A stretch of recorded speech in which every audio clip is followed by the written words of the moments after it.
kids from 8 to 5. President Trump and Democratic nominee Joe Biden have wrapped up their second and final debate of the 2020 campaign.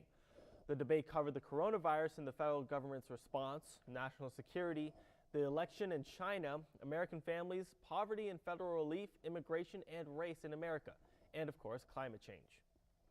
Now, do presidential debates matter for voters to decide? Murrow News 8 reporter Humayun Khurram has a story. Puzzling, arrogant, unhinged, bully, classic Trump. For Democratic nominee Joe Biden, politician, predictable, leader, rehearsed, nice guy, compassionate, coherent, evasive. Those were some of the words a focus group of undecided swing voters used to describe both candidates' performance at a presidential debate. After a month of political conventions, fresh controversies, more protests, and additional deaths from the coronavirus, the 2020 presidential race remains where it has been for months.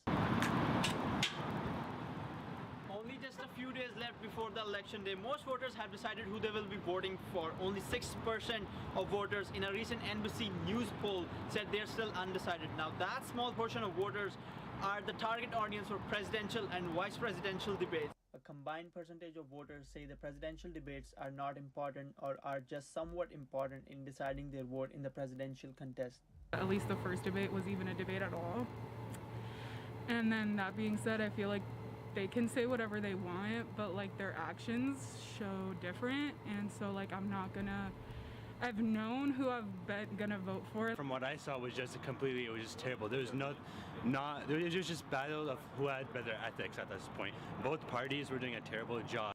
Just as presidential debates don't matter in voting, people say that voting by mail or in person doesn't matter to them. Every American citizen has a responsibility to vote and let their voice be heard. Because it's a presidential election year in the middle of a pandemic, the ability to vote safely is more important than ever. In Pullman, Washington, Humayun Khurram, Murrow News 8.